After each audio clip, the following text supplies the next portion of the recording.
बड़ा खुलासा ये हुआ है कि सीमा का फोन जो रिकवर किया गया उससे पहले उसका डेटा डिलीट किया गया था और अब उसे रिकवर करने की कोशिश की जाएगी। आखिर क्या ऐसा था जिसे छुपाने की कोशिश की गई थी? हमारी विदेश नीति कहाँ थी बांग्लादेश के अंदर? आप भूटान चले जाइए, पाकिस्तान तो आपको पता ही पता है।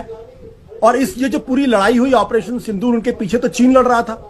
पाकिस्तान के मौलाना की धमकी, पाकिस्तानी सेना के साथ मिलकर लड़ेंगे। राशिद महमूद ने कहा है हिंदुस्तान में घुसकर दारुल उलूम देवबंद में नाश्ता करेंगे। देखिए के बाद की हमारी ये कैपेबिलिटी है, हमने उसके साइड पर शूट किया, तो यहाँ पर ये आर्ग्यूमेंट तो खत्म हो जाता है कि महज नंबर्स की बुनियाद पर जंगों के अंजाम का फैसला किया जा सके। आगे आ जाए, जो आप लोग बड़ी शेखी मारते हैं। पहले ये बात भी सामने आई कि सीमा ने कई फोन, कई सिम कार्ड बदले थे, कई सारे सिम का इसमें इस्तेमाल किया था और अब फोन का डेटा डिलीट हुआ था, उसे रिकवर करने की भी कोशिश की जाएगी।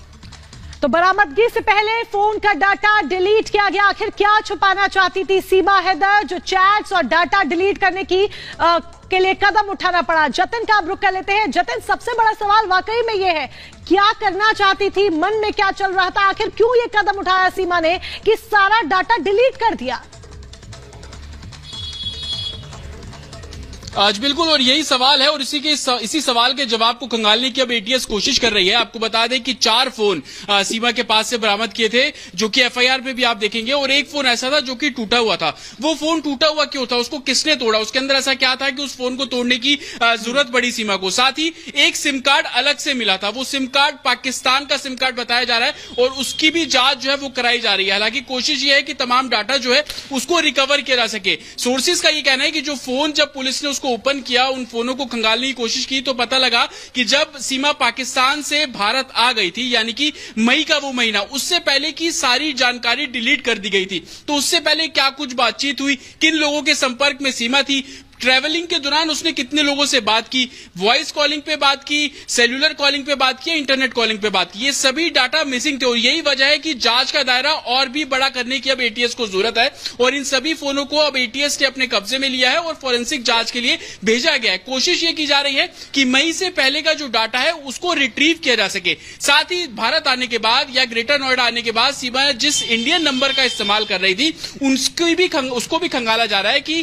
क्या विदेश में बैठे हुए किसी शख्स से बात करने की कोशिश की गई। क्योंकि सीमा से जब हम बात कर रहे थे पहले, जब वो कैमरों के सामने आ रही थी, तब वो कह रही थी कि उनकी एक बचपन की सहेली है, वो उसके टच में थी, उसको सचिन के बारे में जानकारी थी। तो क्या उस सहेली से बातचीत की गई? वो सहेली क्या एग्जिस्ट करती है? बहुत सारी चीजें हैं जिसकी जांच करनी होगी। जो हिंदुस्तान में लोग मिले, मदद की, और जो पाकिस्तान से बता रहे, इसकी भी जांच होगी। लेकिन इस बीच एक और बड़ी खबर बता देते हैं। बड़ी खबर यह है कि सीमा सिर्फ सचिन से नहीं बल्कि कई और लोगों के संपर्क में थी, जिससे उसने इसलिए संपर्क किया क्योंकि वो भारत आना चाहती थी। यानी सिर्फ सचिन ही नहीं, दिल्ली एनसीआर के कई युवकों से वो संपर्क में थी पबजी के माध्यम से, और उनसे यही बातचीत थी कि वो कैसे, किस तरीके से हिंदुस्तान पहुंचे। ये सवाल जवाब के दौरान बातें सामने आई है। सूत्र बताते हैं हर सवाल का पहले से जवाब मौजूद था।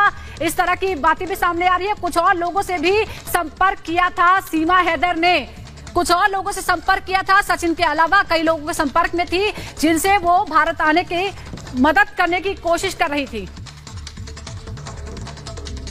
गेमिंग ऐप के जरिए बातचीत हुई थी न सिर्फ सचिन से बल्कि कई और लोगों से। और क्या उन लोगों से भी पूछताछ की जा सकती है, यह भी एक बड़ा सवाल है, क्योंकि अब सभी लोगों से पूछताछ होकर यह पुख्ता करने की कोशिश की जाएगी कि आखिर कब से, किस इरादे से सीमा भारत आना चाहती थी।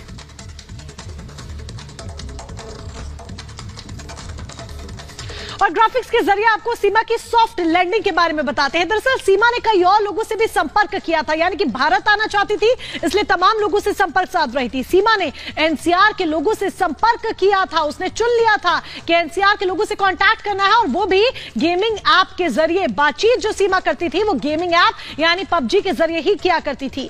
सीमा के जवाब से तमाम जो अधिकारी हैं वो हैरान है कि किस तरीके से हर सवाल का पहले से जवाब सीमा हैदर के पास मौजूद है। हर सवाल का जवाब पहले से सीमा हैदर दे रही है। राज उगलवाने में यही एक बड़ी वजह है कि एटीएस को तमाम तरह की परेशानी जो है वो पेश आ रही है। राज उगलवाना है और इसके लिए एटीएस के आगे परेशानियां हैं। सीमा की इंग्लिश भी काफी अच्छी है, ये सूत्रों के हवाले से जानकारी मिल रही है। यानी कि हो सकता है कि सीमा ने जो कुछ ये किया ये सब एक सोची समझी साजिश के तहत क्या हो, यानी कि सब कुछ पहले से सीमा के दिमाग में ये स्क्रिप्टेड हो कि उसे कैसे क्या करना है, और इसके लिए उसने चुना PUBG game, video game, mobile game. इस गेमिंग ऐप के जरिए ही सीमा हैदर ने लोगों से संपर्क